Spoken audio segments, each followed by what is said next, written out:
Hey everybody, welcome to the live stream. It's a Wednesday edition, but we are going to do some resin casting because my lathe is full of Boxelder and resin right now. So I didn't really want to take that off and being in the middle of it. So I thought let's do a little bit of casting with some of that Boxelder that Doug sent. I'm kind of working on that project and I had some left over. I only cut out kind of about, I don't know, 3/4 of that piece. And so I had some extra cut-offs and I die stabilized them. So I thought, let's cast them. It'll be kind of fun. So I hope everybody's doing good today. It's like I said, it's a Wednesday. Technically Wednesdays are my Fridays. So I'm looking forward. We usually go out to dinner on Wednesday and I'm looking forward to that. And then Thursday is my day off kind of. So anyway, I'm going to grab some of the stuff that we have. You guys probably saw the thumbnail, but you might not have, who knows. So let me pull some of these chunks out so you guys know what we're up to today. We got some fun stuff. Come on, get out of there. Let me switch camera views real quick so you guys can see the fun that we're gonna have. So I've kind of prepared everything here. So I kind of die stabilized these. Let me flip my camera around so I can see what I'm doing here. I die stabilized these kind of, I was trying to use kind of the same colors a little bit that I used in the bottom of that Boxelder blank that I poured. Where's the camera here? Here we go. And so they're pretty close. We got some pinks and some teals in there.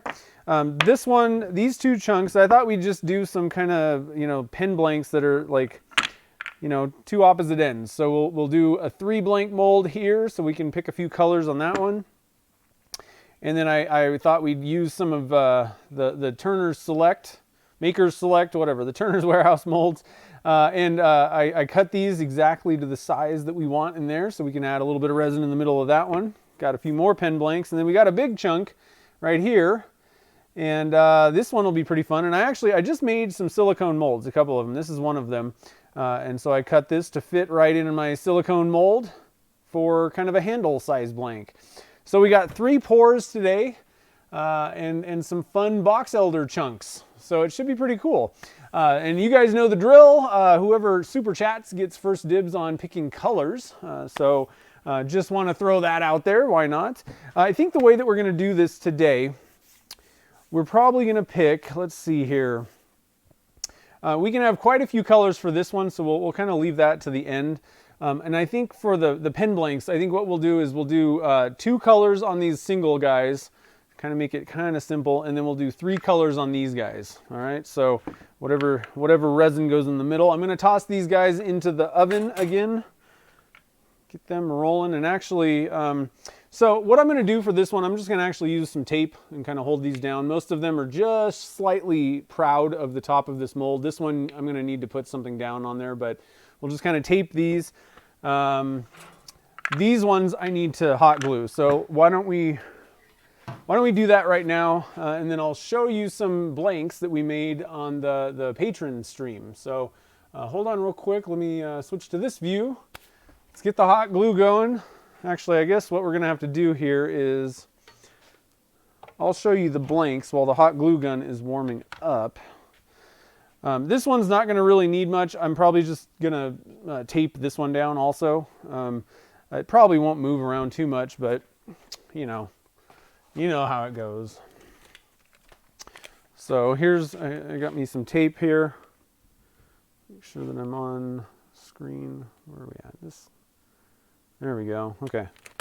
So hopefully this will stick to the silicone a little bit and just kind of hold that in place, make sure it doesn't really move around on me. So we got that one. I'm going to toss that in the oven and let that get going. And then these guys, let's see, these are the hot glues. These guys, I need to put a little bit of something on here. I think what I'll do, I've just got a little popsicle stick piece. I'm just going to actually break some of that off. I'm going to stick that kind of, oh, we got, you know what, there's some junk in my mold. Some dust. I was sanding these pieces, so let me blow that out. I don't want a bunch of dust in there. We're probably not going to go with like clear, but even still, we don't need a bunch of dust in our mold. That's not going to help anything. Ah, clean again. Okay. So, and one thing I want to mention, these Turner or Maker Select molds, they have rounded corners because they CNC these things out. So you can't get away with square. I actually had to round these corners over. Took 2 seconds, not a big deal, but I just want to point that out, that to fit wood chunks and have them go all the way back, you have to just slightly round the corners. You could honestly do it by hand with a sanding block. Looks like that's not going to be thick enough, actually. So let me go find something thicker than that real quick. I just want to put some little piece of something on there. I don't have anything. That's odd. I usually have little little scraps of stuff floating around in the shop. I can't find one right now. Never there when you need them. Let's see here. I got a few, and there's one. Got a little chunk of something here. All right. We'll just kind of stick that guy right there. And let's go for some tape. Whoa. Rogue chunk. Okay, again, not really that worried about these things moving around too much, but a little bit of tape never hurt.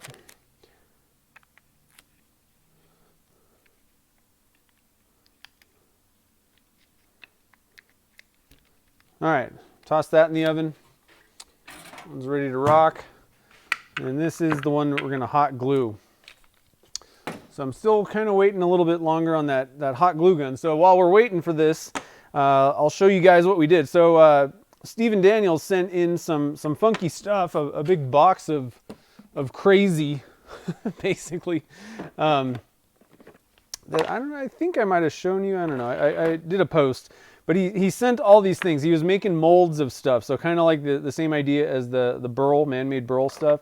But he sent some Banksia pod pieces that he cast, and so what we did was we used the other Banksia pod on last Friday during the patron hangout, and so we did some lime green with what am I trying to say, glow powder in it.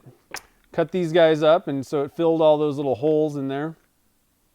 So that was pretty fun. And we actually did I think it was like a 10 color pour. I think we did 10 colors in these, plus the black, red, and white stuff is the Banksia pod. And they were just kind of like the leftover chunks, like the cutoffs. And so we did some super crazy, it was pretty fun. And so actually that episode, you guys know that I break out the front part of that, the demo part of those patron hangouts, and I actually have that thing edited, and it's going to go up on Sunday. So you'll be able to see that. I'm still working on that bowl. And I was hoping to get that video ready by this weekend, by Sunday, but I just couldn't. I kept having days where I had to take care of personal stuff in the morning, and that went like too long, and then I had to do stuff in the shop, and then I'd get like an hour working on that bowl and just do sanding or something like that.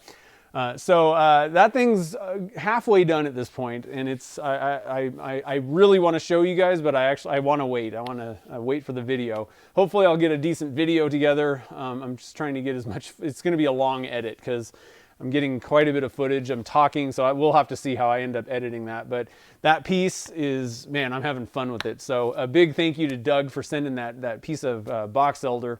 If you guys didn't see me casting that, it was like the biggest blank that I've made yet. It wasn't the biggest resin pour that I've done.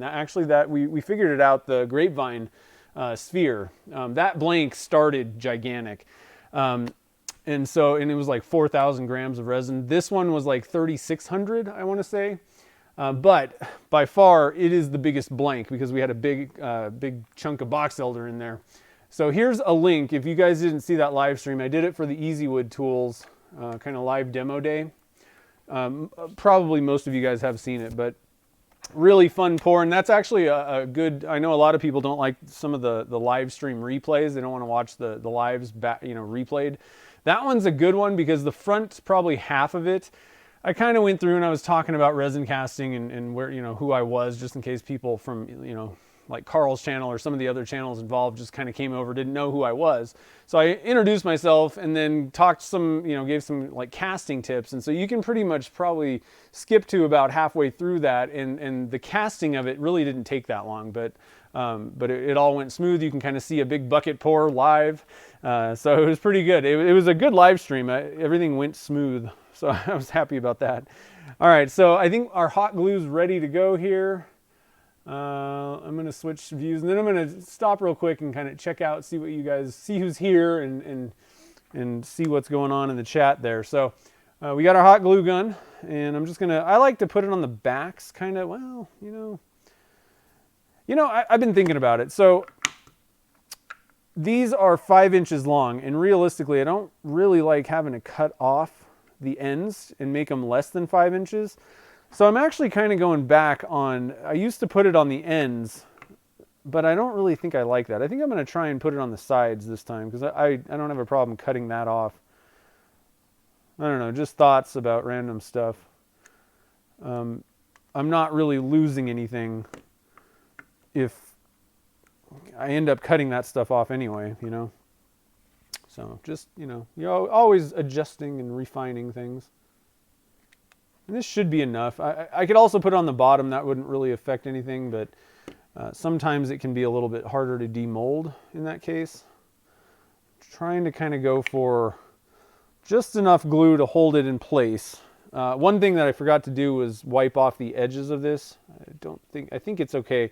I usually like to wipe down wherever I'm going to glue on the HDPE with a little bit of denatured alcohol, just in case there might be some what am I trying to say? Stoner mold release on there or something. But it looks like everything was all right on that one. All right, so I got glue stringing all over the place. Here we go. So let me stop real quick. I still have strands of glue. Where's this glue coming from? It's like spider webs.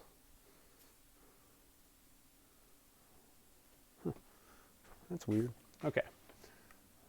We'll flip to this one and see what is happening. See what's going on up here. Oh man, there's a lot of people here. Holy cow.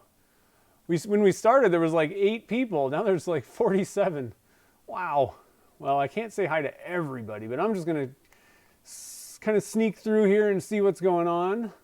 See who's all here. Wow, lots of people. Sweet.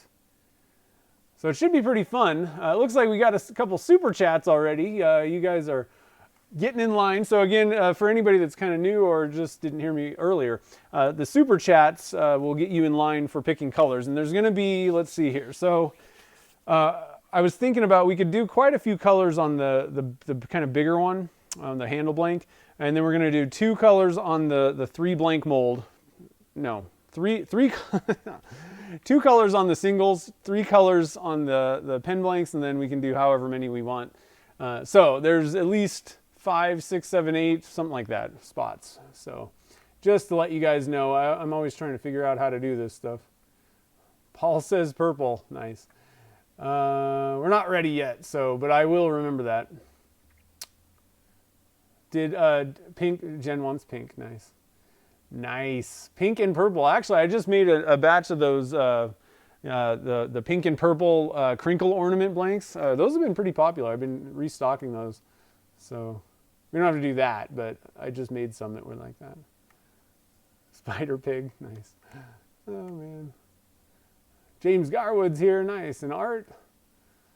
Steve is here. Man, Midnight Joker. Wow. Tons of people. Tons of people here. All right, so let's see here. No, I'm not skipping you, Jen. I am not going to skip you. You are number 1. No way. So let's see here. What's up, Daryl? How's it going? There's the cat and the fish. Found me at the invitation.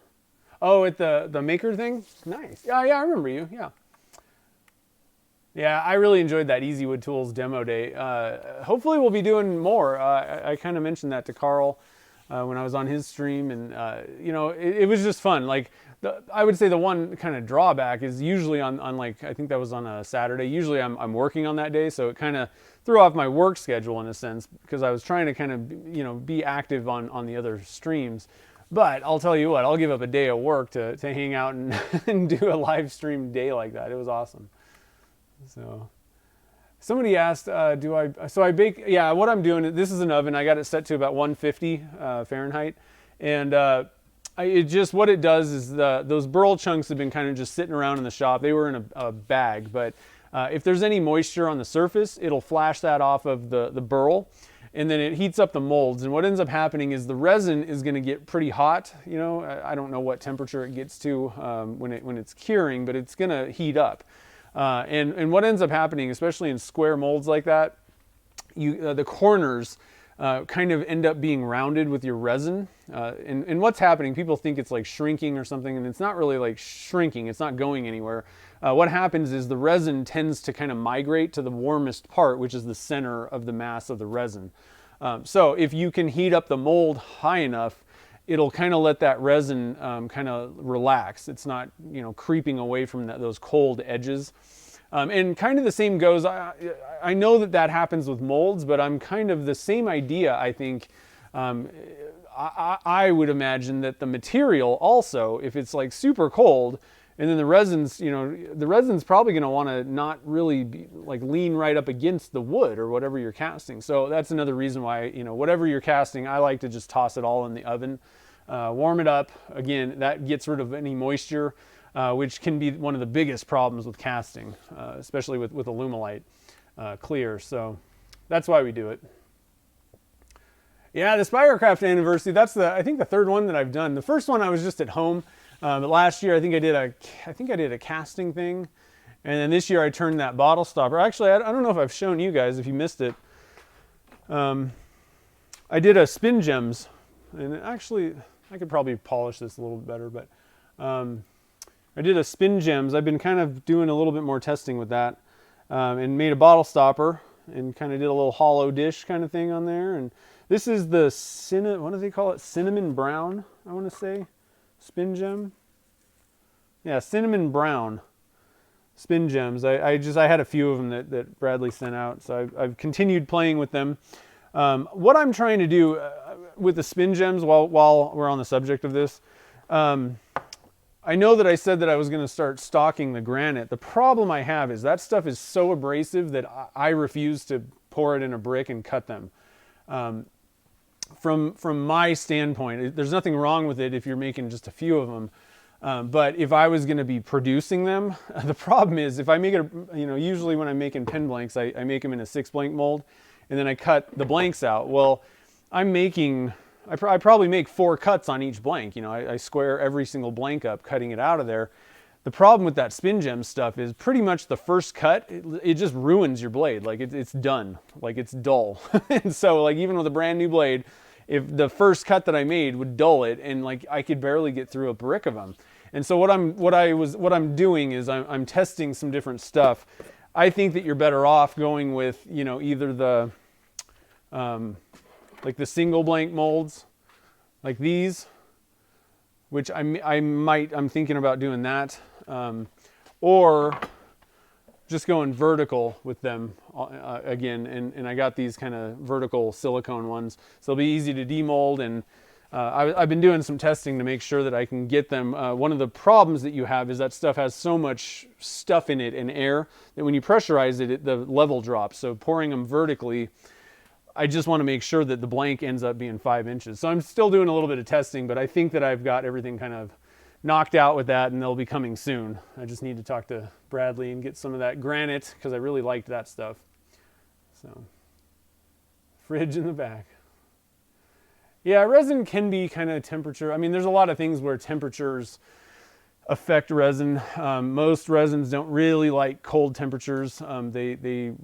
Heat is required for them to cure properly. So, you know, if it gets too cold in your shop, I mean, when you start approaching like freezing, that's not, you do not want to be resin casting in cold temperatures like that. And then on the opposite end, hot, you know, it's going to accelerate how fast like lower the working time because it's going faster. So it just kind of gets a little bit, a little bit crazy. You gotta be ready for it. And then the corner thing on the molds is not particularly that big of a deal.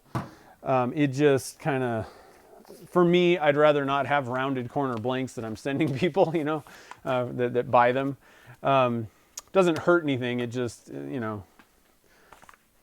rather have them be square. All right, so I'm gonna get my book out. So we got the first two colors. We got pink and purple. Jen, what kind of pink do you want? We have the fluorescent pink dye. We got I don't have I never got a restock on the vibrant pink, Caster's Choice. So the only one I have, well, technically I have two. I think that's it though. I've got flamingo pink Pearlex. And I think Eye Candy has a really cool pink, or one or two of them. So I'm still waiting. I called Chad, but didn't get a hold of him. And then I got Caster's Choice Raspberry. And then, I have some of the glitters and stuff. So let me know what you want for that. And then Paul wants purple. And I don't know if I missed which one he wants. Do you want Plum Crazy?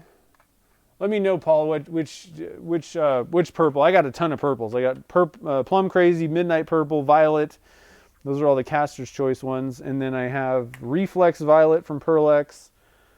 I even have Purple Metal Flake. And then, of course, the dyes. I got all the Divine Pigments and all the Alumilite ones. Raspberry. Yeah, I think I used Raspberry in that one. To be honest, Raspberry is pretty close to Vibrant Pink. There's not a lot of difference there, but yeah, it's a good one. I like it. Okay. Where's dark when I talk pink? I'm not sure what you mean there. Who's in the hospital?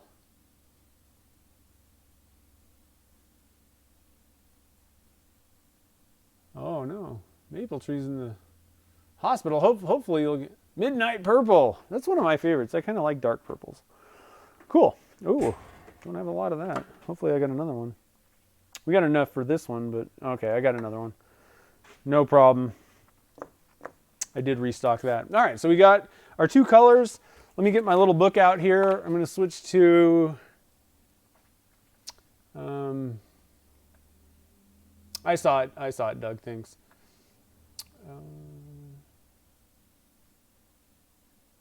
Yeah, it is a good one. So let me switch to this bottom view. I was like dozing off. I'm here, I swear. It's been kind of a long week. Yeah, so it's kind of, it's a little bit darker, almost like a blackberry color. I don't know. I kind of like the dark purple. All right, so let me get my little book out here. Let's make some notes. So today is, it's July 8th already. Oh man, so it's summer here, which means it's fire season. There's fires everywhere. There's a huge one that just broke out like 3 days ago, right? Like in town almost. Not in town, but in the hills. And man, I don't know how many, like last time I heard, this is like at least a day or two ago, it was like 5,000 acres already. And it just, man, horrible smoke. And then I guess like the Yosemite Mammoth area is on fire, which we're actually going to Mammoth in a week. Hopefully they'll get the fire out because I don't like smoke too much. All right, so July 8th, we're doing some Boxelder chunks. And so number one, we're doing let's see here, we're doing the single blanks. We're doing two colors. And let's see here. Singles. That's the Maker Select. And it's a 3 blank mold. Those are 7/8 inch channels.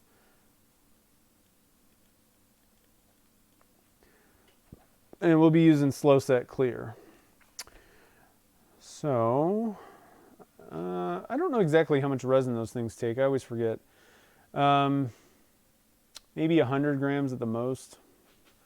And then we got a little bit of wood in there. So why don't we just do like, I don't know, let's estimate like 85 grams times 2. whatever that is, 170, I think. Yeah, 170, 170 grams total for each, all three of them. 85 times 2. And then we're going to do let's see, raspberry pink and midnight purple. Let me put this one away so I don't accidentally grab that. Let's just do 50-50. So we're going to do 85 grams in one cup, 85 in the other. And we're doing midnight purple and raspberry pink. Speaking of berries, man, there's this berry farm in our town, like in town. And it's just about berry season for them, and like we're like subscribers or whatever. Like we get a punch card and we just go and buy a bunch of berries. It's one of the greatest things ever, I swear. We're always sad. It's a really short season. Like it's like half of July and it maybe goes to like September.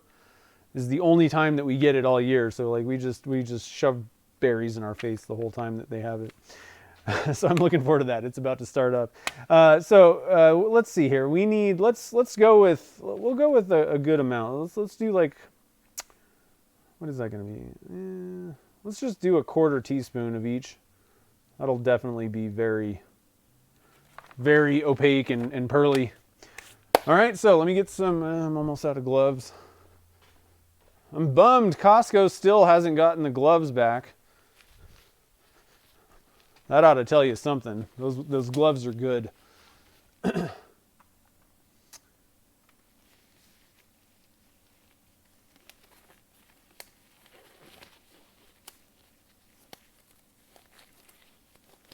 Yeah, it definitely helps. If you do super chat, just type the color into the comment while you're super chatting. That'll help out. Okay, so here, let's put this up. That way you guys can kind of see what I'm doing all around here also with that thing in the top corner there. I think what I'm going to do is, I only have like a tiny bit left in this one, so I'm actually just going to dump it in so I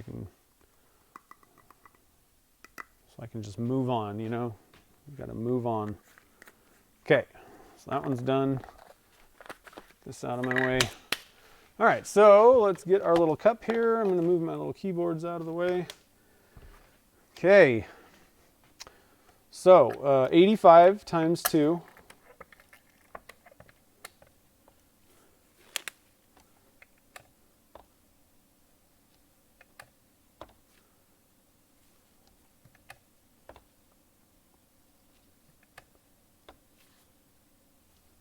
All right, sneaking up on it there. Sneaking up. Here we go. 85 and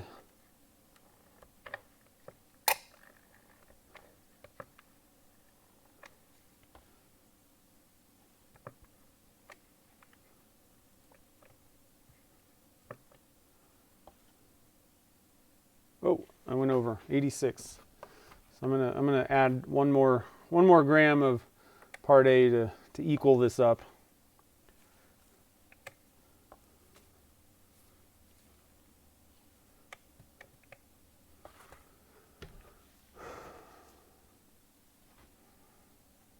There we go. Okay. All right. Get me a stir stick. Thing's not. Is that thing?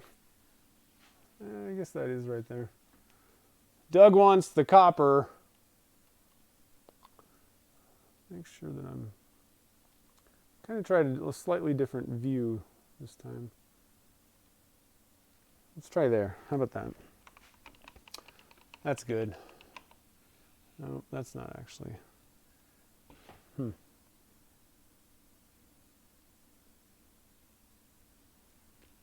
Nope, that's wrong. That's totally wrong. Hold on, guys. Everything's like in reverse here. There we go. It's like when you have to put the car in reverse and everything's backwards. Midnight olive. Whew. Okay. I don't have that one. I'm gonna have to just get creative there. Don't you worry though. I can do midnight. Well, it's gonna be dark green at least. I don't know if it'll be olive. Exactly. I think olive can be interpreted a few different ways, but we will do it. We will do it. All right, so we're just about mixed up. I'm going to get another little cup here. And so I'll probably wait. It's about 80 degrees in the shop right now. I'm probably going to wait till about 105. Seems like it's been a good temperature to be pouring at lately with Alumilite clear slow set in my shop and everything. So we're good there. Let me get a little cup and I'll put 85 grams in this one. Then we'll add our little pearl powders.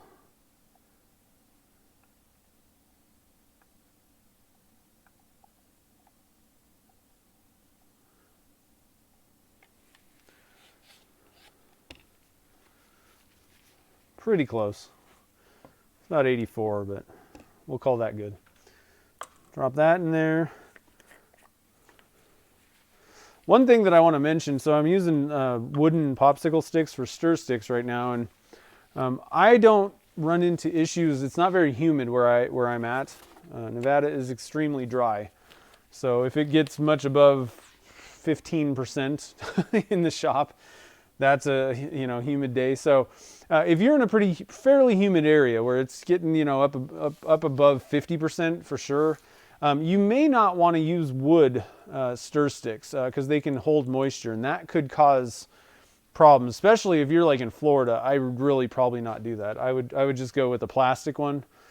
I think that's just kind of a random one, but if some people have had like odd problems with castings, and that might be one. You really got to think about where moisture's lurking, because it really wreaks havoc on Alumilite and some Alumilite clear in the slow set too. Not as big a deal usually. If you're adding colors, like it's not going to do too much. One thing that moisture can do that we don't really talk about too much, it can actually set off, like accelerate, like make it kick, harden up faster in some cases. And if there's enough moisture, it can actually make things foam up. So just kind of, if that's something that you're having an issue with, that moisture does those types of things. It can cause havoc, wreak havoc on certain things. So just be aware of that, and also be, that way you can kind of identify it if it is a problem. Jamie Page is here. What's up, dude? Hey, super chat. What's up, man? What are you up to over there in the UK? How's everything going? I missed your recent project. I've been, man, it's just been kind of a crazy, weird, busy week. Got kind of behind. I had all those live streams and podcasts and things that I was doing, and then I'm still kind of behind trying to get that bowl done. So I'm going to check out that project though soon. It's in the watch later list. And I got to watch Jen's video. She did her first pen project, so that's exciting. There's just so many good videos, and there's just not enough time in the day to watch them all.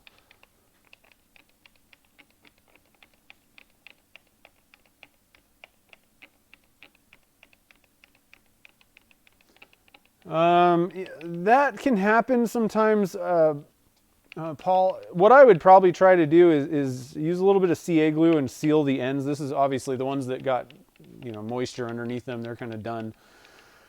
Not much you can do about that. But in the future, try to seal the ends of the tubes, the blanks. Put a little CA and that way nothing can kind of penetrate in from the ends. That's a trick that I don't have a lot of experience with tube in stuff, but I have heard some people kind of recommend that just to make sure. What ends up, you said when you're wet sanding, right? Yeah, that happens sometimes with tube in blanks.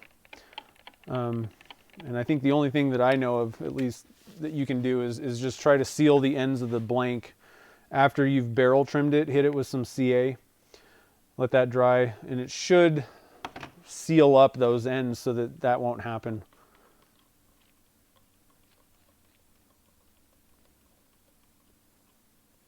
Oh, nice. Oh, I'm glad that you got the finish. Yeah, sometimes the pen, like finishing pens can be tough.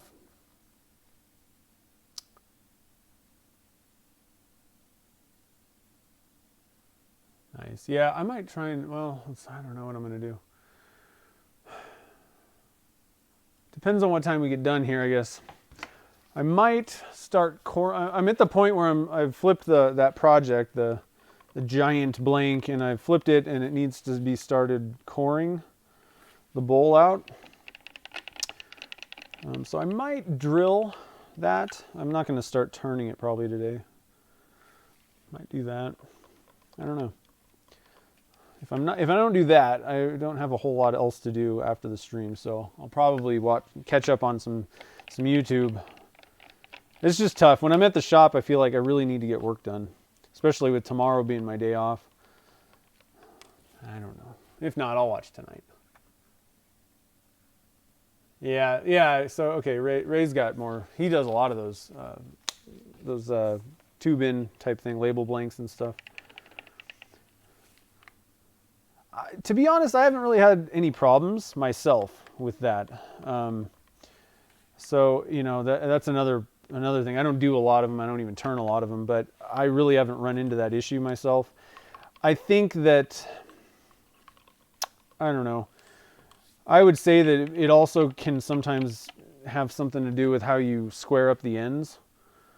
If your barrel trimmer is not very sharp and you're kind of exerting, you know, if it's a little bit dull and you're just kind of forcing it down on the resin, it can kind of pop loose the resin from that label, you know, or the tube, I guess. So that's something else to kind of think about. And you can go with the sanding method. That should also, that generally, unless you overheat it at that point, you know, like there's all these like little weird things that could happen, and there's almost really no way to tell if that's what caused it, but it could. So just a couple other thoughts that I had. Hugh, what's up, buddy? How are you doing? Thank you for the super. Man, look at all these super chats. We're going to have some fun with colors. All right, so I think we're just about there. I know that the weighting, we're at like 101, 102 in this one. We could probably start pouring. I think I'm going to wait till 105. Why not? We may as well wait. Yeah, make sure to pick a color, Hugh. And maybe Doug and Jen can kind of, or somebody can kind of keep an eye on what he says. So we're doing some single blanks. So I know a lot of people are kind of just joining the fun. So I'll just kind of show you what's happening. We're going to be doing these right now, and we got Jen and Paul picked the colors. The next one's going to be, oh, my hot glue melted or it didn't work. That's no fun. I'm going to have to figure something out. But we're doing 3 colors in that. So the next 3 people that super chatted get in there, and then whoever's left, we're going to make a lot of colors and put it in a big one. Kind of like a handle blank size. So that should be kind of fun. Got everything heating up. So I think we got to be at 105 or so right now. Whoa, 107. Oh, man. Oh, man. We'll be okay. I'm really not worried. 107's fine, too. So here we go. We're going to do a little bit of pour. A little bit of pouring. Ooh, yeah. I think this is a really good combo. I like that dark purple with this bright pink. I don't know if you guys can. I don't know. I can't really do anything with the camera. Sorry, guys. To get it like right overhead. But I'm looking at this, and I think this is going to be some good looking blanks. Pour a little bit more purple in there. So I'm just trying to kind of pour a little bit careful here. Try and keep these colors somewhat separated as best as I can.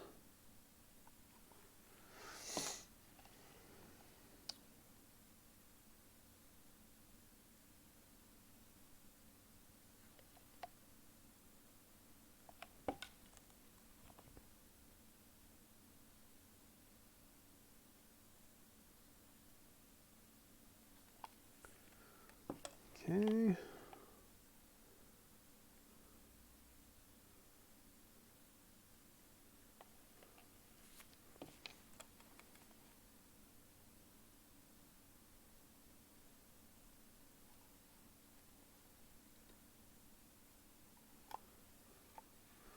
just about got these things full. Now this one's got a little bit of a cavity. I'm going to kind of force the resin. There's like a little space down there, so I'm just going to kind of let that flow around in there. Give it a little bit of help. I think we're good at this point. I think we're good. Yeah, I definitely overshot that. So let's see, what can we do with this resin? Do I have anything ready? Not really. Shoot.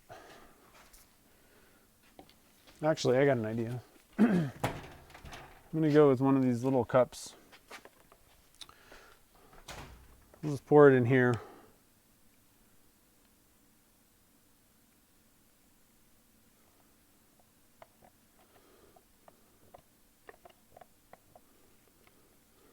And we'll pour more. I'll pour more on it sometime, and we'll get a nice little bottle stopper blank out of that.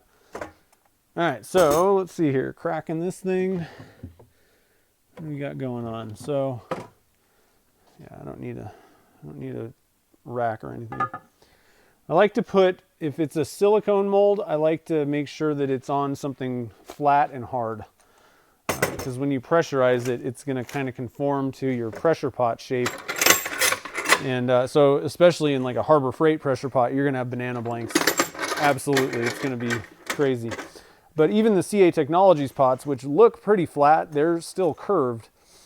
And so you still get kind of banana blanks if you just stick a silicone mold in the pot. So you always want to put, you know, bare minimum. I'll just toss, I have this little disc, then it's flat.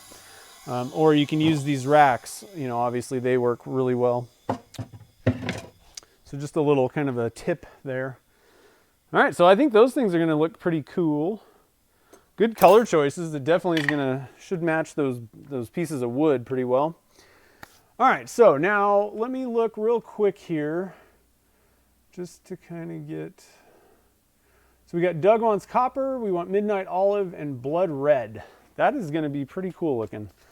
So let me, before we move on, I just want to clean up all these little resin blobs, because inevitably I'm going to stick my hand in it, and then I stick it on my clothes, and then I get it on the camera, and it all goes downhill, and the day is ruined, you know? The day is ruined. So who's excited about baseball coming back? I don't know how I feel about this super short season.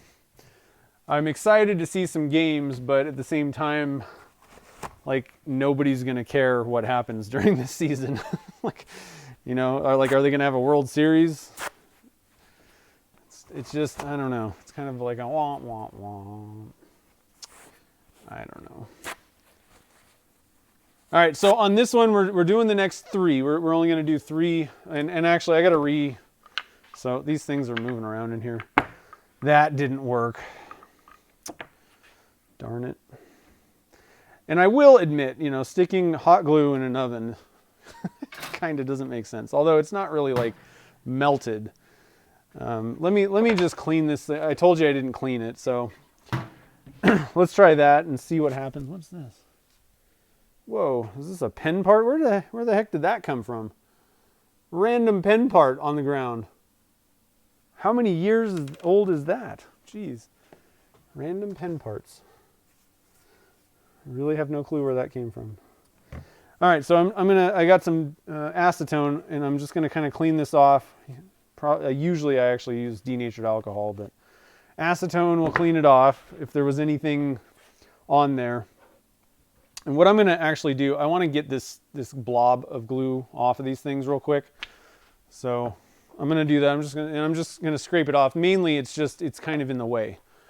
That's really the reason I'm doing it. There's nothing. It's not going to really hurt anything, but I want this thing to be up against the wall, not kind of sticking out because there was a blob of glue.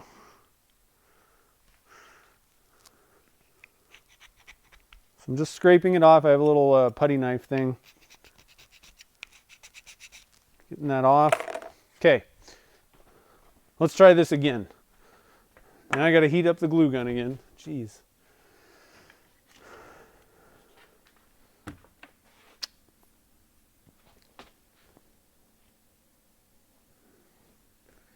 still have glue.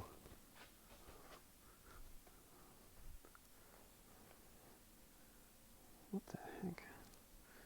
It's like this little tiny thread of glue that's stuck to something. It's like getting caught in a spider web, guys. It's ridiculous. Yeah, I know. I do want to just watch sports too. Like I'm excited, but I'm also not. And the other thing is, like, could you imagine if somebody got hurt during this season? You know, or like these guys get sick. I don't know.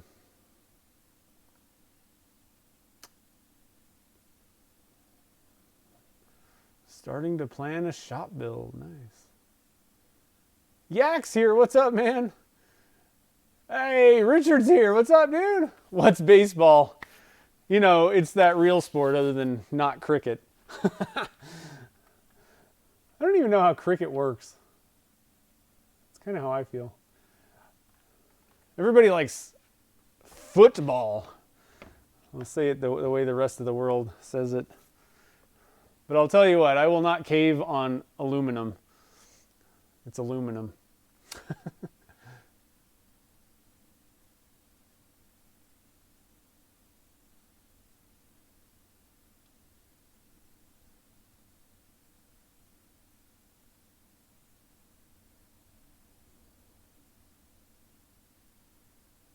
I like baseball. I used to play.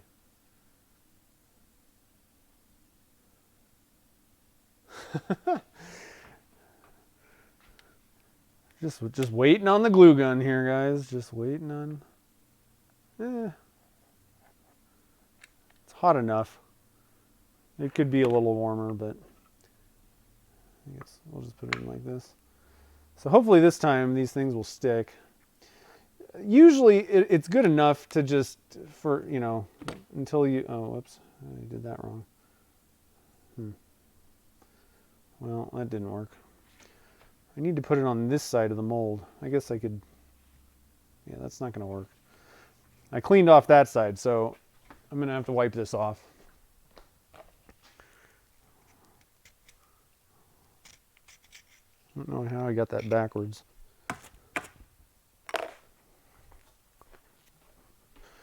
All right, so this goes on here. It's like I reversed them or something. All right, so I'm gonna put this back in the oven here while we're getting everything ready. Hopefully that will work and we'll be good to go.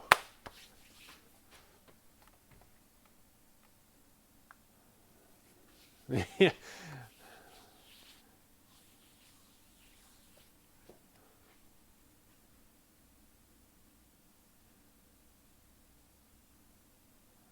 Aluminum. Nope, I refuse. I refuse. There's too many syllables going on there, guys. Too many syllables. All right, so let me bring this guy over here. We'll start doing, okay, so number 2, we're doing the 3 blank. And we're using the 3 blank mold. Slow set clear. My favorite resin. So that mold would hold about 280 grams normally, but we got some wood in there. Good amount of wood, so I think like 200 grams is probably enough. Yeah, we'll just call it 200. I think that's probably good. So 100 times 2. Alumilite clear is 1-to-1 by weight. And we're doing 3 colors, so we'll split it, you know, 30 in thirds here. So 200 divided by 3 is 67.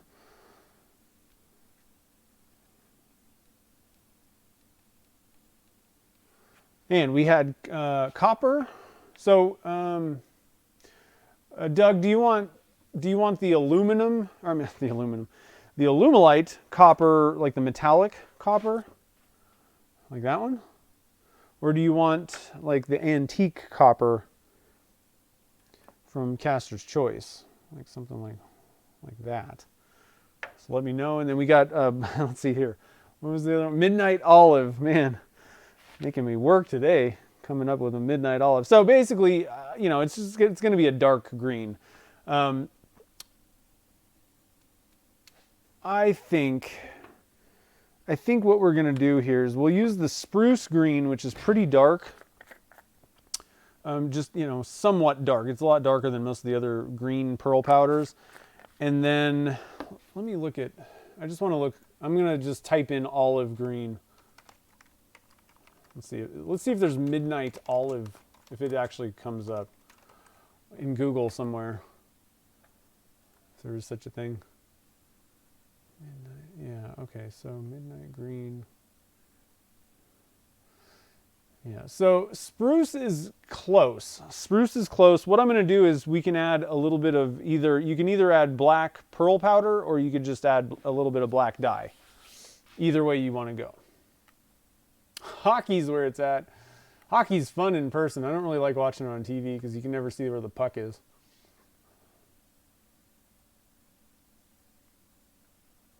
Eating is my, yeah, I know. Eating is my favorite sport too. Let's see. I'm missing, let's see here. Yeah, I'm never going to cave on the aluminum.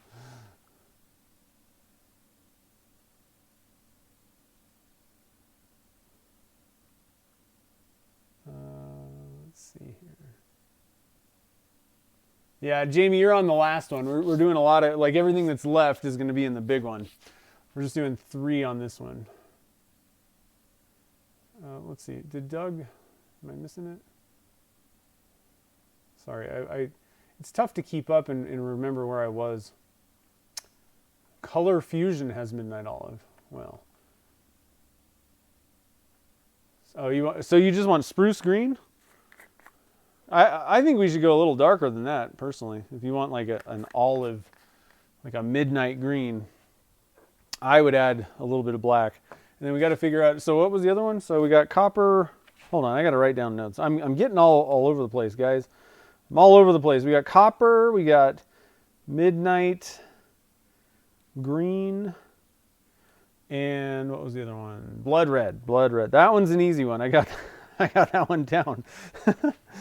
Blood red. Let's see, where's it at? There it is. Blood red, okay. And then we'll do a little bit of black and spruce. Let's see here.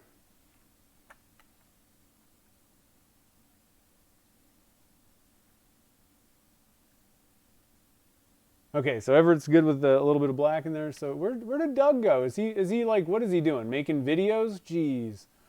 Working on something? I'm thinking that he probably wants the antique copper. What do you guys think?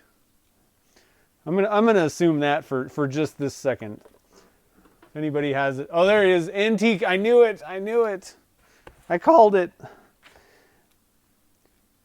Okay, antique copper. What are you doing over there, Doug? Are you working or are you sleeping? That's what I want to know. So we're doing spruce green plus. Let's just go with a little bit of the black pearl. And what I'm going to do is I'm going to add the spruce green in the cup, and then I'm just going to keep adding a little bit more black until it looks like kind of what's in my head. What's in my head? Indisposed. Oh man. And then I'm going to go back and kind of, I'll try and figure out how much I actually added of the black. And then write that, you know, that's where you need to put that stuff down in a notebook, because you need to know how many did it take. And then for the next one, you can just, you know, use that same kind of ratio, regardless of how much the total amount is. You can, you know, adjust it basically if you need that on something else. And then blood red. So I think, again, we can probably get away with about a 1/4 teaspoon. 60, oh yeah, a 1/4 teaspoon. That should be plenty for the copper and the blood red. And then I think I'll start with an 1/8 teaspoon of spruce green and just kind of see what it looks like, and then add some black. 1/8 teaspoon. Yeah. Actually, I think I'm going to go with I think I'm going to start with a 1/4 teaspoon. We'll just do it this way. Start with a 1/4 teaspoon of that spruce green. You can't really add, I mean, I think it'd be very difficult to add too much mica powder to a casting. So we'll just do 1/4 teaspoon, and then we'll just add, I actually have a 1/16. Where is that thing? I actually have a 1/16 teaspoon, although it doesn't actually look like it's a 1/16. Oh yeah, I guess it does. 16th teaspoon, I found one. So we'll just add a 16th at a time until we're happy with it. All right. So, zeroing the scale out. Peeling the paint off the walls. Arr, the black pearl. Oh, I forgot to get more gloves. Jeez. Oh, and by the way, guys, you guys would be very proud of me. I've already done it. I used the Yorkshire grit on that big piece, and it went okay. I think my biggest problem that I had with that stuff is I assumed that you could just apply that and walk away. But really, if you want like a totally scratch-free finish, you really need to buff. And that's actually, I talked to Glenn Sr., and that's what he said too. So I think I just didn't understand it. But in this case, it was perfect because I wasn't about to wet sand that Boxelder Burl because it wasn't fully stabilized.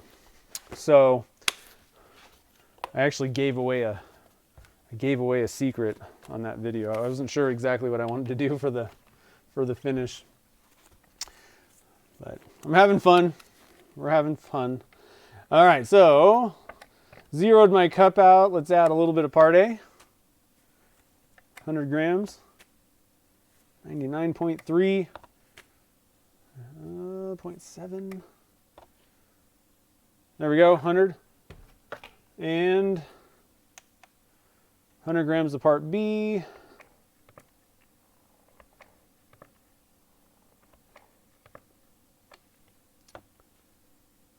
$97. Don't forget, guys, if you need to stock up on Alumilite, I put it in all my videos now. I'm an affiliate for Alumilite. If you buy it from Alumilite.com, I get a little bit of a kickback. Actually, it's a pretty generous kickback with Alumilite's program. So don't forget to use my link. And if you haven't used my discount code, ZAC10 on Alumilite.com, you save 10%. It's a one-time deal, but so wait till you're going to buy a ton of stuff and save 10% on that order with ZAC10. It works, anything on Alumilite.com's website, silicones and all that good stuff. So save up, stock up, and then use that discount code and you'll save some money.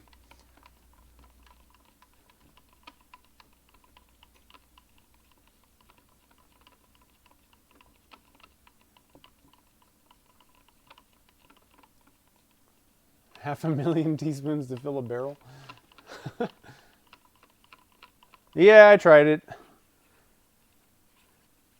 It's, whatever.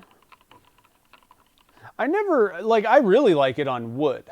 And so that's why it was a really good choice for this project because I didn't fully stabilize. So like if I was just going to turn a bowl, a wooden, normal bowl, not necessarily stabilized or any of that stuff, just turning wood, I love that stuff, the pastes for wood. I have used that in the past and I really like it. It's a lot better than sanding, it's tough on resin because resins just require so much stuff. And I guess the problem was I was just kind of, and I don't know that anybody really gave this impression, but I just thought that it was like, oh, you just sand to like 600 and then use this Yorkshire grit and it's like done. And that's not the case. It's not how it works, So now that I understand it a little bit better, I know what to expect. It basically, the idea is it replaces probably like about 3 grits of wet sanding for me. That's the difference. It works just as good, it's fine. But that's the reality is it would just, replace Zona papers for me. And then you would buff. So, just understanding what is it doing, what's the deal with it, then everything's cool, Because I actually went back and buffed that dragon egg. I didn't do any other sanding or anything. I just went to the buffing wheels and it worked fine. Turned out great. So, the stuff works fine. You just can't expect it to create... It doesn't save time, or anything like that. It's not a miracle cure. It's an alternative. But I really, like I said, I really like it on wood, and it did a fabulous job on that Boxelder Burl, which I was not going to wet sand. There was no way because it's not fully stabilized. It's like maybe halfway stabilized. Oh, you know what I'm doing? What am I doing? 67. I'm not even paying attention. Hold on, hold on. Oh my God, oh my God. We're doing 3 colors on this one. I gotta shut up. I'm gonna quit talking about pastes. But final thoughts on it. It worked great on this one, so I'm very happy with it. All right, so 67, and then 67 in this one.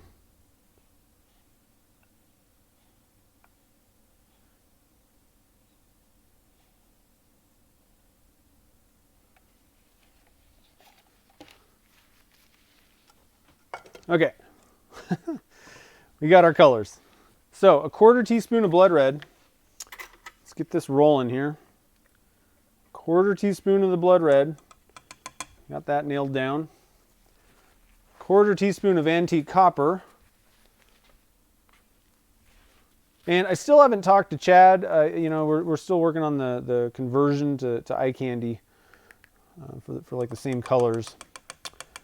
I'm not sure where he's at on that yet, but for now, I still think that you can get quite a few of these colors. So I'll just keep using them until I have word on what's going on with everything. Okay, blood red, antique copper, put those guys away. So they're ready to rock, and then we're going to start with a 1/4 teaspoon of spruce green. And like I said, you can intermix, dyes and powders and whatever, however you want to do it. I would say the one thing to think about is dyes are going to kind of black and white may kind of change the weight of that color. So if you add dyes, that it may make it a little heavier in some cases. So it's just one thing to kind of think about. A lot of times you may be better off just keeping everything mica powders. Possibly, it may, I don't know. Try both, but dyes work a little bit different than mica powders. So if you're just used to how they work, I would say that mica powders don't tend to bleed as much. They can stay separated a little easier usually. And you usually don't have different weight issues. The main one with weight is white is really heavy. Like it's going to make that cup a lot heavier and just kind of want to sink to the bottom. Black sometimes can. And it also just kind of depends on how much you're adding. Okay, so we got that. I'm going to get the blood red mixed in. Then I won't have to even think about these two. And then we'll go with our spruce green and see how much we need to add. So I'm going to probably start, I would say it's at least going to take probably an 1/8 teaspoon to get to kind of what I had in mind. But it's much better to try to creep up on things than, you don't want to just be like, oh, let me try just 50-50. And then you're like, oh, that's like black, So let's just move these guys up here. All right, so I'm going to actually kind of, I forgot to bring the light over. I guess the camera's doing a decent job. I'm going to kind of tilt this down a bit. And yeah, so to me that's not really midnight green. I don't think it's dark. It's like a forest kind of dark green. So we're going to add a little bit of black and kind of midnight this a bit.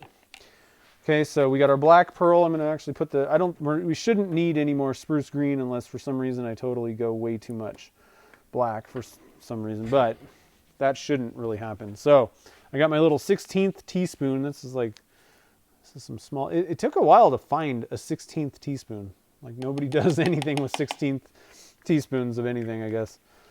All right, so I just added a little bit of black pearl. Let's see how that does. That darkened it up a little bit. It's looking pretty good. I think I want to try one more 16th, and I think I'll be satisfied personally. Make sure that I'm not overdoing it here. Get out of there. So we're at 1/8.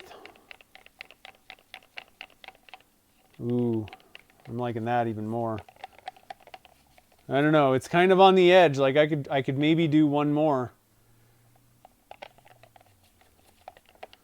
but I don't want to go too far, right? You know?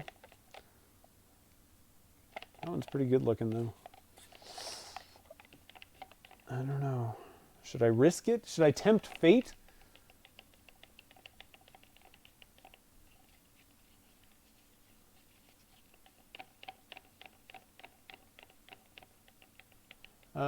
If you're at KJT, if you're asking what brand these are, they're Caster's Choice. That's what I'm using today. I don't know. I could really maybe go, I don't know. I think that's looking pretty olive midnight to me. I think we're good. I think an 1/8. So it's like a 2-to-1 kind of ratio. Now, again, I can't forget to write that. You got to write that stuff in your notes because, you know, next time I'll be able to pull that up and say, oh, you know, it's a 2-to-1. Two parts spruce green to 1 part black gives you a pretty nice looking olive color. All right, Rich, thanks for stopping by, brother. Have a good night. I know it's late over there. You guys over in across the pond. Appreciate you guys coming out late.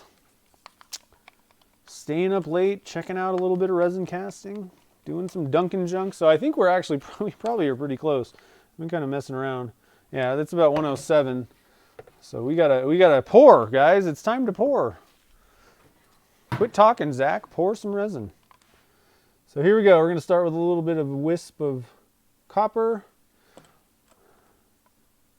a little bit of blood red.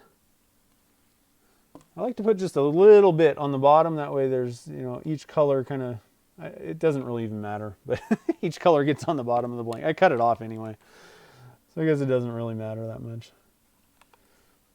I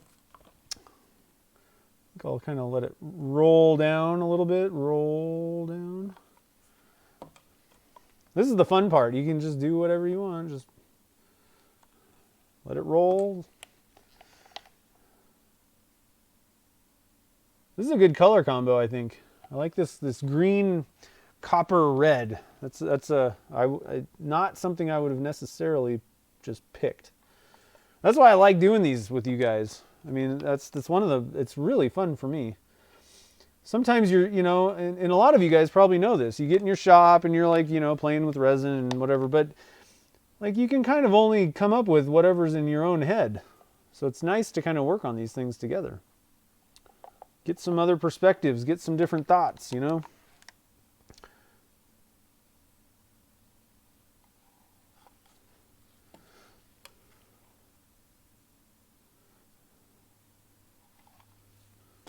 So I think I'm just going to give this, make sure that it's filled like to the top of those wood chunks. Which it looks like we are there at this point.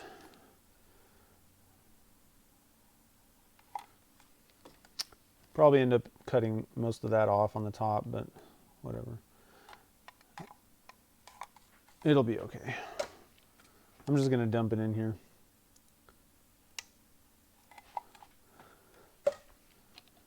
We'll have some thick blanks. Yeah, it's pretty good. I think that's a pretty good midnight green. I made the call. One more maybe would have been okay. You know, I don't think it would have been terrible, but it could have gotten pretty dark pretty quick, you know. All right, so we'll pop this guy in the pressure pot and crank it up to 70 psi. Again, don't forget, guys, do not overpressurize your pressure pot. Each one has a limit, a maximum that it will say. Do not go above that, or you are bound to run into some scariness. And make sure to keep all the safety equipment on too. It's just not worth it. And for most projects, I mean, you know, whatever, I would say the minimum that I would want to go is 50 in a pressure pot. I don't really think it's worth buying one that can't go to 50. But most of them do that. Most of them are fine. Harbor Freight's fine at 50. That's about the cheapest one I know of. But if you want to go a little higher, then, you know, CA Technologies will give you a little bit higher. And they are definitely safe at those higher PSIs. And if you want the ultimate Binks, is the way to go. Those are ASME rated. If one of those blows up and it's within the, under the max that it says, then you're going to be a millionaire. Because they did testing. They do serious testing on those. That's why but they cost a little bit more. So, yeah, it's a pretty good combo, Michelle. I liked it. You guys are awesome. Hugh's yellow. So Hugh picked yellow. Jamie wants emerald green, and somebody picked a blue. Let's see here. JP, Hugh, David Brumley picked. Must be the blue. So let's see. What did you say? So we got emerald green. That's obvious. One of my favorites. So we got a little bit of emerald green going on here. We got that ready, and blue and yellow. David wants navy blue. Okay. We got you covered. We'll do the same thing. It's going to be a blue. I think the darkest that I have is like the cobalt. Yeah, I think the cobalt is actually, yeah. Cobalt blue. Well, actually, I think we'll go with sky blue. I just like the tone of that blue. And then we'll add black to that same way. This time we'll do a little bit of dye. Doesn't really make a whole lot of difference. It's not much is going to change there, but we'll go for it. So we got a little bit of navy blue. And if you're looking to make colors, if you like are trying to match colors and this is going to be something that you're going to get into, what I recommend is get a color wheel.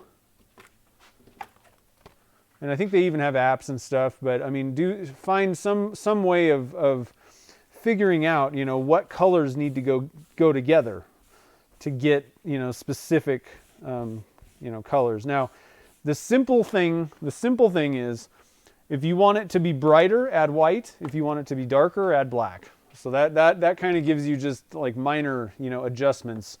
But if you're trying to get like specific colors, then you're going to have to mix them together, and the color wheels are the way to go. Actually, I should put, you can get these anywhere, art stores, online, Amazon, but I should probably put a link to that in my links. It would probably be smart. All right, so what happened now? What did we do? What did I miss? Have another.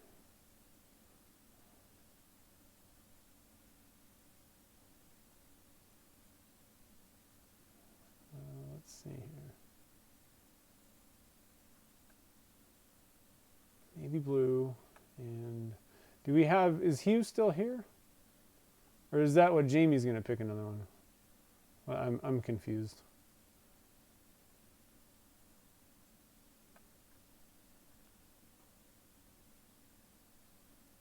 Oh, is Jamie going to pick Hugh's yellow? Did Hugh leave? That's the question.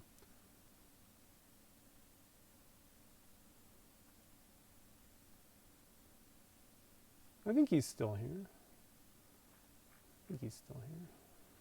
All right, so we need a yellow from Hugh. So I got neon yellow, I got sunrise yellow, I got fluorescent yellow dye.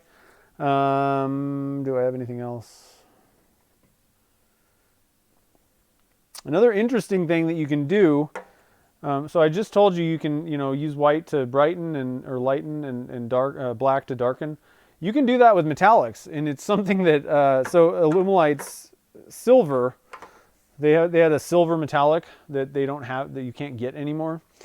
And so one way to get a silver, so you can use pewter, but it really isn't the same thing. And so one way to go is you can actually add some white powder, like a pearl, to silver and lighten it. Or you could do that even with gold. The funny thing is, I totally knew about the white, black, obviously. And it never even occurred to me to kind of lighten the shade of the tone of a metallic, but it works with those too. Hugh is still here. Yeah. So what color yellow do you want? We got sunrise. Like this is like a canary yellow, sunrise yellow. We got neon yellow powder, And we got, I have a fluorescent, whoa, that lid was almost off. We got a fluorescent yellow dye. I don't think I have anything else. Well, yeah. I think that's about it. Chat delay. I know the delay. Sometimes I ask a question and then like my brain has already moved on by the time people answer. I'm like, oh yeah, I asked a question.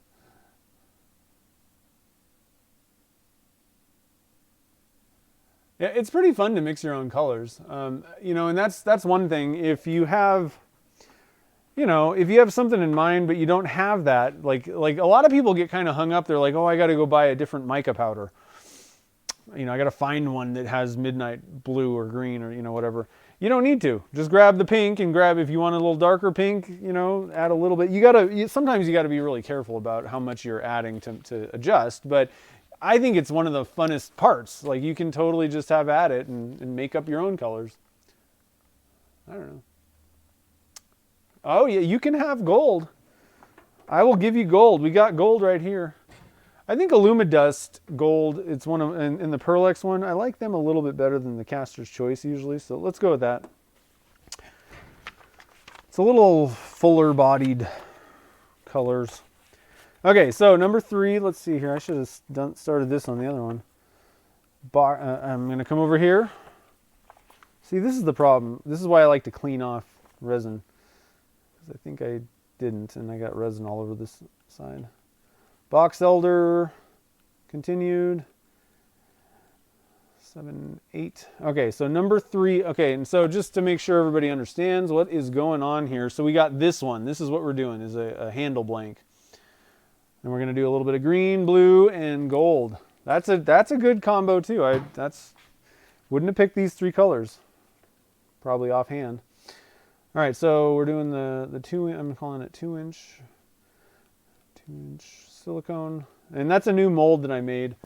This is what I wanted to make. This is why I bought that Plat 55 that I used for the silicone mold of the Burl. Not the best choice for that, but it's a very good block mold. It's very rigid, so it's good for block molds. Probably not the best for doing like a silicone, something that has a lot of detail like that. Just going to be a lot harder to demold. But it worked. I mean, there's nothing wrong with it. But there are better choices. All right, so that thing, I don't even know how much I've never used that before, but it is similar to my other 2-inch ones, which probably take about 400 grams usually, and there's probably at least a third taken up. Yeah, somewhere between a third and a quarter taken up by the wood. So let's just...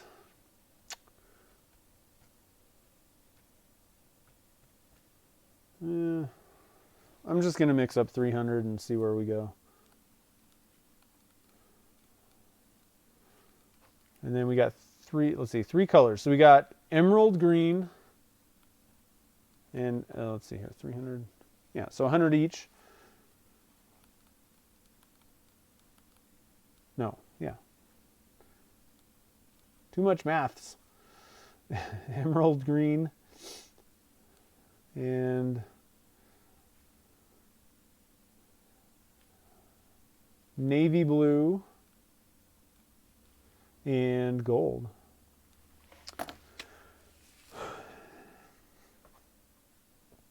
Yeah. Okay.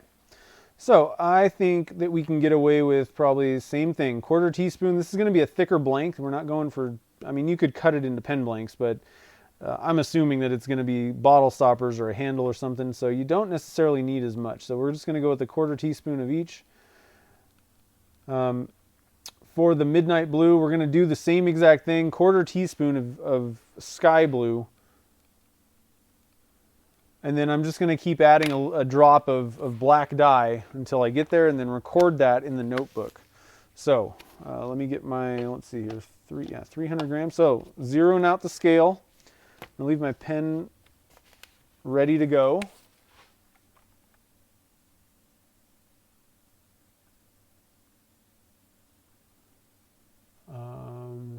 Let's see. Okay, so I do make my, oh, there goes my thing. I make these block molds. These were all made by me. I don't make these. I buy these ones, like the single channeled ones. These are, you can get these at Turner's Warehouse. Shameless plug. I got an affiliate link to Turner's Warehouse too, down in the show notes. But I make all my own HDPE molds, and then I made these silicone ones myself. This one. I also made a pen blank size. The cool thing is I used wood. I don't know if you guys, can you see the wood grain? I didn't like fully sand it out and all that stuff. I mean, it was nice and it was smooth, but it picked up the wood grain in the master that I molded. It was just a big block of wood. So yes, sometimes I make some of them. For the things that I make, because I sell pen blanks, and so I don't, nobody makes, it's a pain to have somebody hand make, custom make things that are exact. I mean, I'm cutting things to like 1/16 inches, just because I have kind of a process down and it needs to be that way, the way that I do my blanks. So a lot of, especially the 6 blank molds, but I mean, even these bigger ones, these 2-inch, I call it my 2-inch, but it's very specific sizes that it's just more of a pain, and it just costs way too much money to have somebody else make those. And they're really not that hard. I don't like making them. I'd frankly rather just pay someone to do it, but and then silicone's not that hard. It can be time consuming and hard to get very specific things. So it just kind of depends. All right, so we got it zeroed out. Let me get my thing going. So we need 150 grams of part A.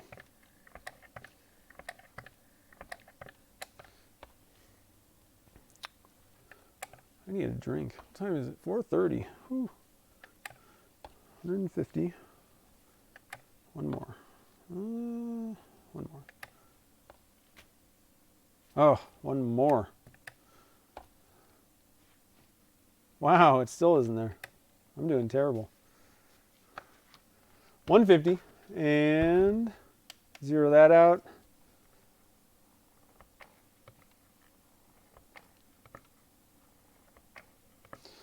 A lot of times people ask, how accurate do you need to be when you're measuring?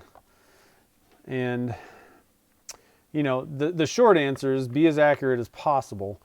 But I will say, I'll kind of qualify it.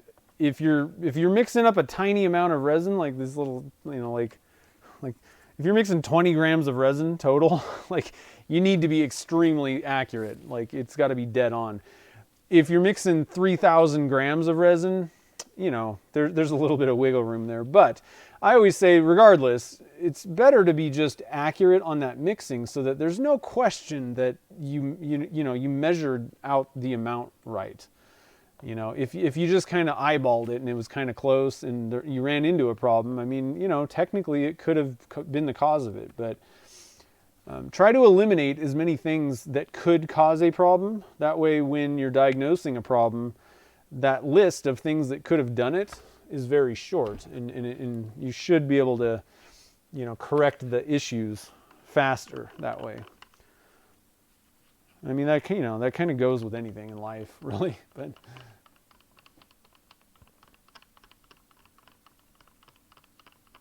Dave, what's going on? You got the Wi-Fi fixed, nice. Yeah, I think I need to talk to our landlord and see. They just came out with a new, I think there's like a new Wi-Fi 6 or I don't know. And I'm thinking I might try to get our landlord to buy a new router, because that thing is always messed up. And they always, even they themselves always complain, oh, there's too many people on it. Okay, so get a router that can handle lots of people. And I think the newer ones are made to do that kind of thing. I think they're faster too. So congratulations on getting that fixed.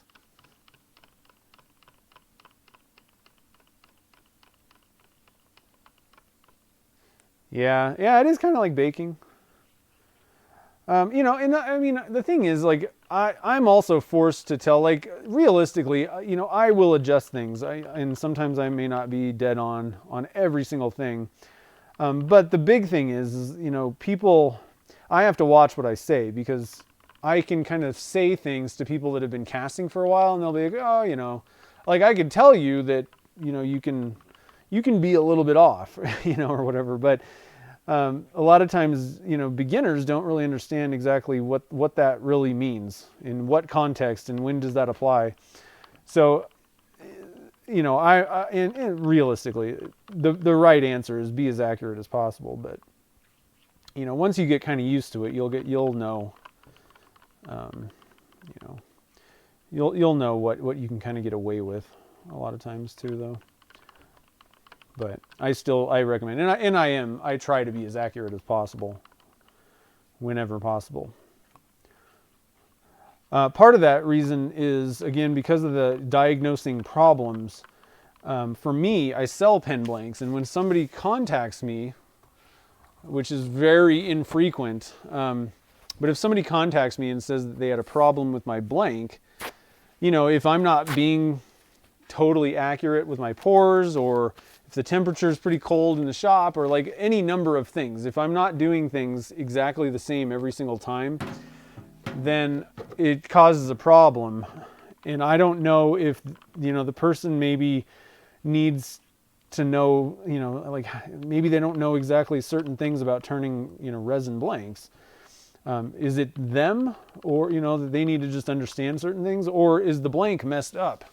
And so if I keep everything the same, if I'm very accurate and I'm really diligent about a lot of stuff, then if somebody contacts me and says that they, you know, the blank blew up or something happened, then more than likely, you know, they need to understand, you know, something about the blank, turning it or prepping it or something. And I can kind of diagnose problems a little bit easier that way. But if I remain constant and do things as well as I can, then it would take, like, you know, every blank that I sold out of an entire batch would have to be, somebody would be contacting me and saying, hey, these aren't working, for me to say, okay, it's the blanks, which has never happened to me, but could. More than likely, I'm going to know if the blanks are bad, if a batch is bad, because I got to cut them all anyway, usually. So, but, you know.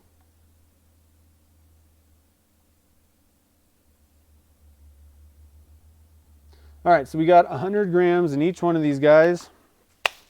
Let's get our, whoa, oh man. It's okay, it's okay. So we got emerald green going in this guy. Emerald green.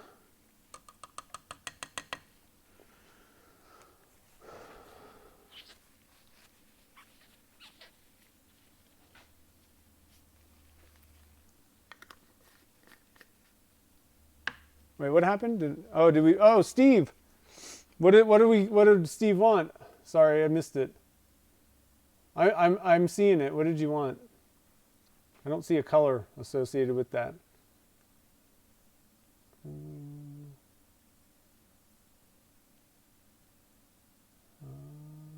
I don't see a color.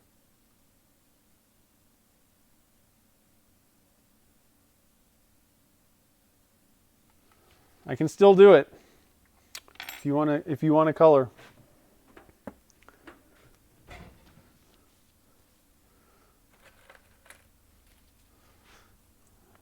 Soot's Crafting, what's up?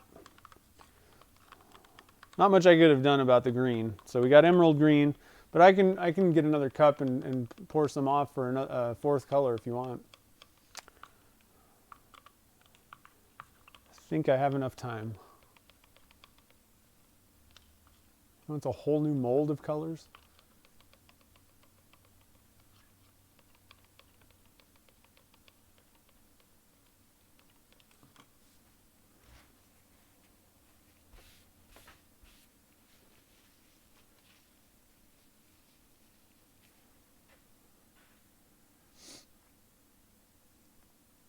Yeah, Florida's kind of a tough one.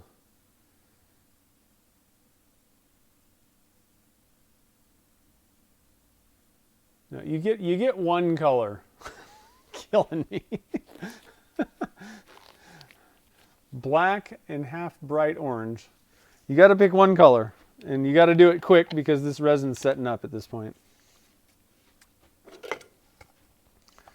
I got to do it like the roulette table where they like, you know, no more bets. What temperature are we at? Yeah, I don't know if we're gonna have time. I'm gonna create another cup here, and we might go with like orange or black.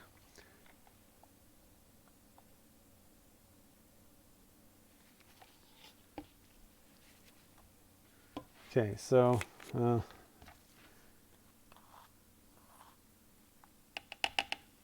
we got gold there.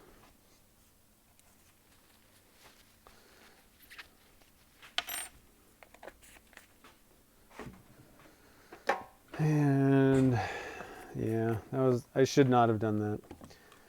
So we got midnight blue, so I'm just gonna mix that in.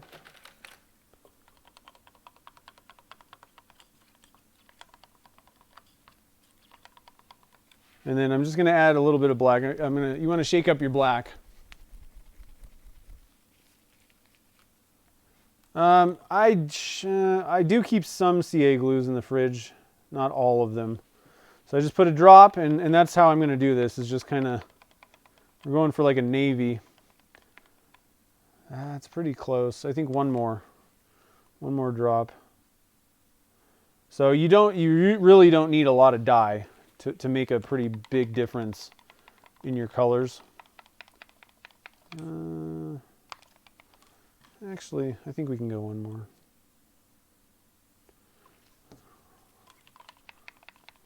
There we go. Well, yeah, that's pretty navy blue. I definitely like navy or midnight blue. So I think we're good there. And then what? Let's go with orange.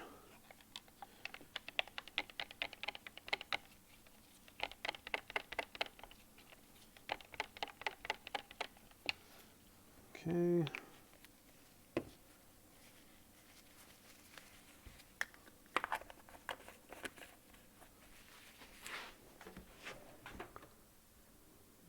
Where is it? Blaze orange. I'll just do a 1/4 teaspoon of that too. So where's my stir sticks? These ones are going to be poured thick. I'm guessing it's 110, 115 maybe at this point. I don't know. Let's see where we're at. Yeah, 110. Still good. But I do want to make sure that this stuff, sometimes you kind of mix it once and then like little bits kind of float to the top. So not a bad idea to kind of make sure all your colors are mixed. What am I doing? Let me get the mold out here. Okay, so here we go. Pour in some green first. And then gold, gold. A little bit of blue.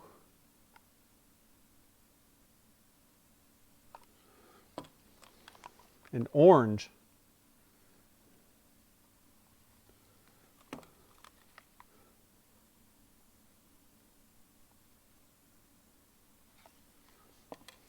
We had more green, so I'm kind of dumping that a little bit thicker.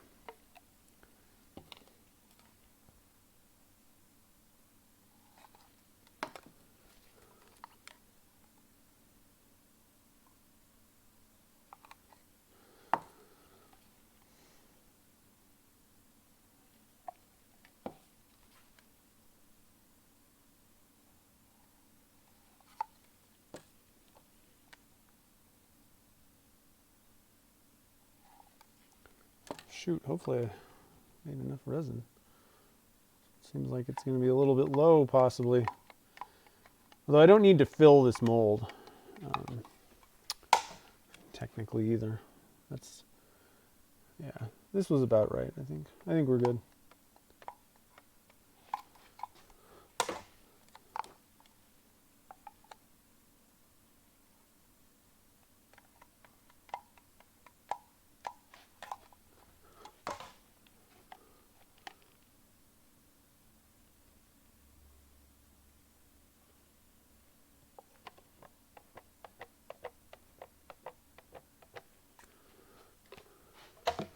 And if you want to kind of swirl up this, you know, the big part, you can kind of just do at the end a little bit of a whoop whoop. That's what I like to call it. And that'll kind of swirl your colors up a little bit tighter, and then you'll be good to go. All right, so now this is a silicone mold, so like I was saying, I'm going to put this in the bottom of my pressure pot to make sure that the base stays flat when I pressurize it. Otherwise, it will kind of make the silicone conform to your whatever's underneath it. And most pressure pots are kind of rounded. In fact, I think all of them are, at least that I know of. So, not a bad idea to either do something like that, you know, make a little disc of plywood, or just use a rack, you know, with the, use a rack with a flat base. That way you don't have what I call banana blanks. We don't want banana blanks, guys. They're the worst. Unless you're going for banana. I mean, that's an easy way to get banana if you want that. All right, so let me put my little dyes away real quick here. Get our sky blue, emerald green, and all these good colors in here. Okay, hang this up. So now, so I know a lot of people always like to know how long am I going to leave that in there for. So each one of those probably, you could probably pull it in a, well, let's see here. So the 3 blank mold and the one that we just did, 2 hours is fine. You know, I would pull it. I'm actually going to leave the shop before I'm going to pull these, so they'll end up staying in overnight. But the single pen blank ones, I usually let them stay a little bit longer. A lot of times I like to do, if I'm pouring just a single slot, I like to just leave it in overnight. It seems to be easier to demold if I do it that way. But it doesn't matter. You can pull them, you know, you could probably pull them in 2 hours. They probably would be hardened up enough, but they're still going to be a little bit kind of sticky. Another reason why things tend to be easier to demold is they're going to shrink slightly as they cure. And I think that kind of happens, that overnight period for Alumilite clear is a good period, because it will kind of, Alumilite doesn't shrink much at all, but I think it does a little bit, and it's going to harden up fully, so it's just easier to kind of pop loose. What I would not recommend is leaving them in there for like a month, like in a mold. It's going to kind of, the longer it's in there, it's also going to kind of get stuck in your mold. It'll be a little harder to demold in some cases. So overnight's a good one. Let's see here. So I'm going to stop and see what is happening here. Dave, what was Dave asking?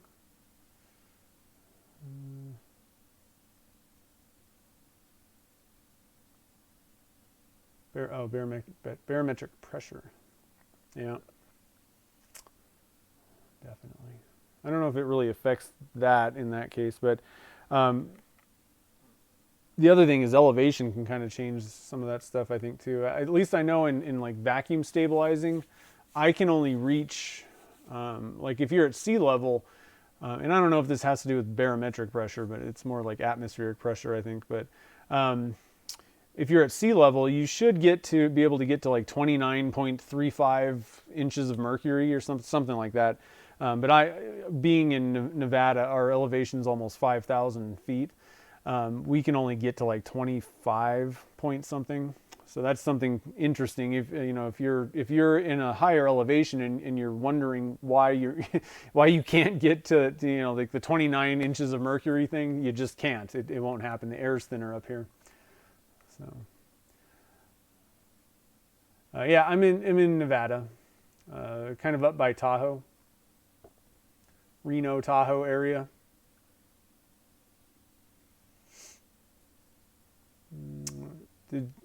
What did Kat say?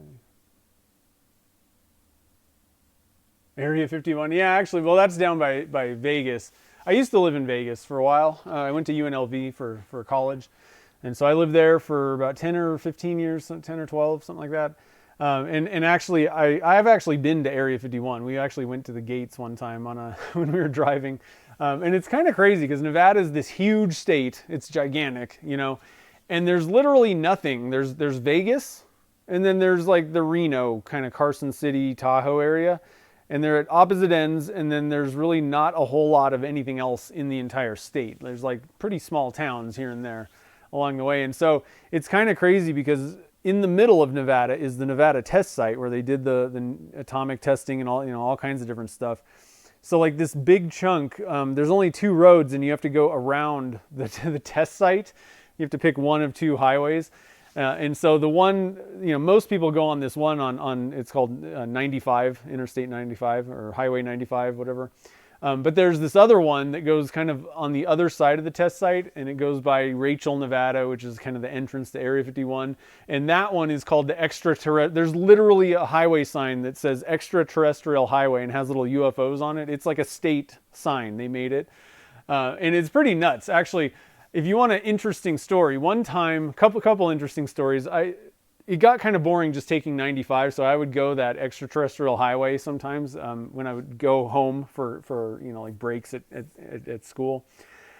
And so a couple of interesting notes about that extraterrestrial highway. So one thing is, I think the cows, there's like cows grazing off the highway, and I'm pretty sure they're radioactive. Okay, so I had a radar detector.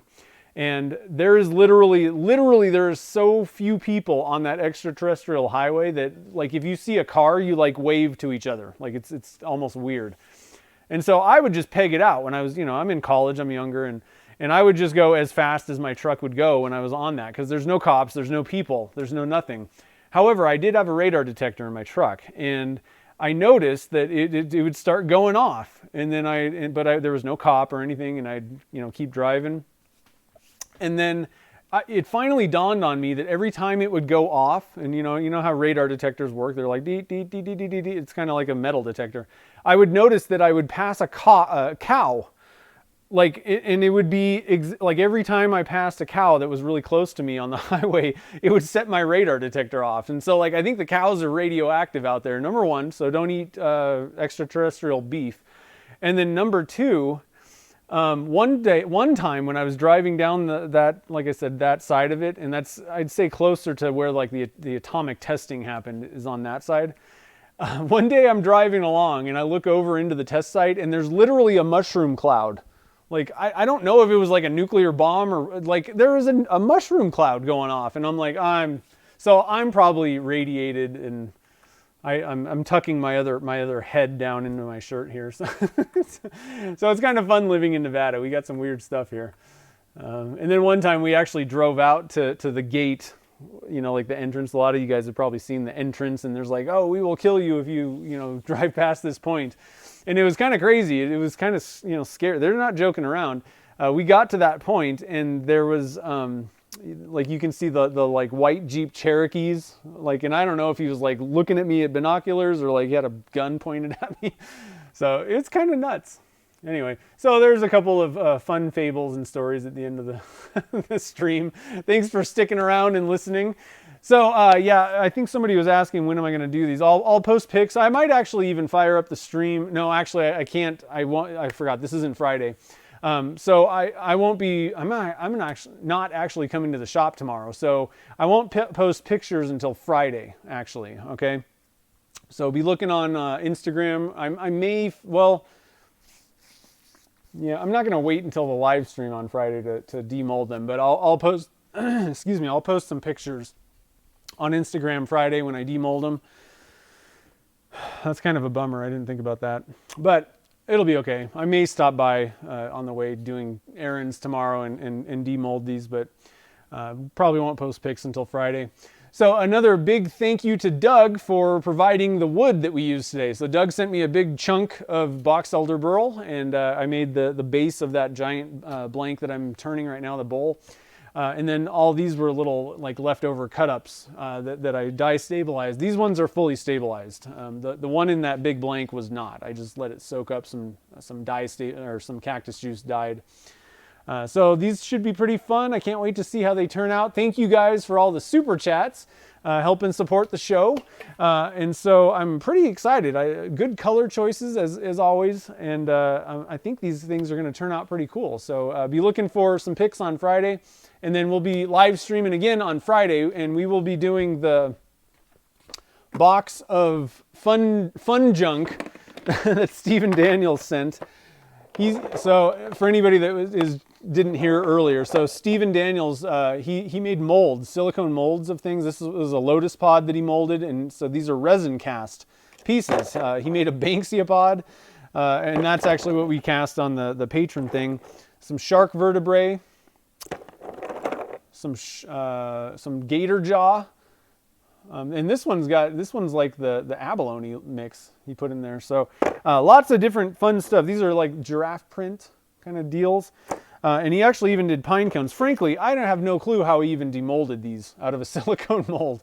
But he likes having fun with these, so he sent these in to play with, so we'll be doing that on Friday. So it should be pretty fun. For those of you who enjoy picking some colors, we're going to have to pick a lot of colors to go with these fun things, I think. Some of them we might want to go with not many colors, basically, so I'll have to kind of think about how that's all going to work with color picking. But I appreciate all you guys helping support the show, picking some fun colors, and joining the fun for the stream. So I will, let's see, is there anything else that I need to tell you guys? Nope, tomorrow's my day off. Friday, we will be back at 3 p.m. Pacific time doing some casting with some fun junk from Stephen Daniels.